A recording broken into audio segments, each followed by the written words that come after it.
balitang sino siya? Sino daw po itong isang negosyante na namahala daw ng food accommodation ng isang club event? Kaya daw po ito pinag-uusapan ay dahil sa mga ginawang paghakot daw nito ng food na sa halip na ihain ng food caterer sa mga tables ng guests and members. Sino siya?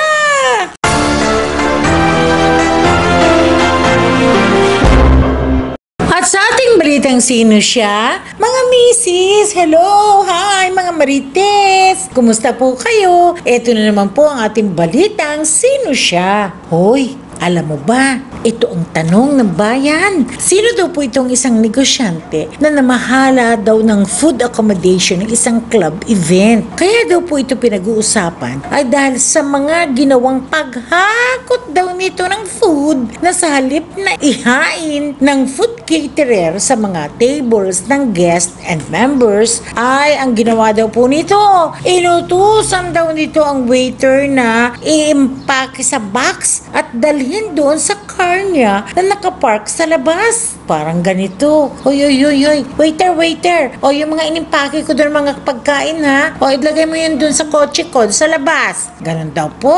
Siyempre, sunod naman daw po ang waiter. Nako, ito ang malas niya. Marami nakakita sa ginawa nito. Kaya ang nangyari tuloy, marami tuloy hindi nakakain ng mga guest at members na nagbayad naman daw po ng registration. Naku naman, ano ka ba? Nakakaya ka naman. Yan daw po ang sabi ng iba. Nakakahiya daw po talaga kasi dito nagmamalay na meron palang nakasaksing mga mata sa kanya.